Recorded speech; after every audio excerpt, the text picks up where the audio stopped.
দক্ষিণ কোরিয়ার বুসান শহরে আন্তর্জাতিক বিমানবন্দরে যাত্রীবাহী একটি উড়োজাহাজে আগুনের ঘটনা ঘটেছে। গতকাল মঙ্গলবার রাতে এই অগ্নিকাণ্ডে কয়েকজন আহত হয়েছেন। দেশটির বার্তা সংস্থা ইয়নহাপের বরাতে এ তথ্য জানিয়েছে ব্রিটিশ বার্তা সংস্থা রয়টার্স।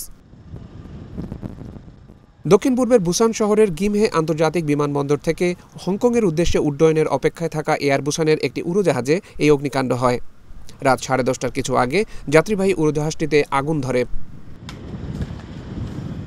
এয়ার বুসানের 176 আরোহীর মধ্যে 169 জন যাত্রী ও 7 জন কেবিন ক্রু ছিলেন। বুসান ফায়ার সার্ভিস কর্তৃপক্ষ জানায়, বিমানের সবাইকে নিরাপদে নামিয়ে আনা সম্ভব হয়েছে, তবে 3 জন সামান্য আহত হয়েছেন। এর আগে গত 29 ডিসেম্বর থাইল্যান্ডের ব্যাংকক থেকে দক্ষিণ কোরিয়ার উদ্দেশ্যে 181 জন যাত্রী নিয়ে ছেড়ে আসা জেজু এয়ারে দুর্ঘটনা ঘটে। জেজু এয়ারের ওই ফ্লাইটে 175 জন যাত্রী ও 6 জন ক্রু ছিলেন।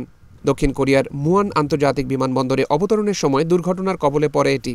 এতে উড়োজাহাজটির 179 জন যাত্রীর প্রাণহানি হয়।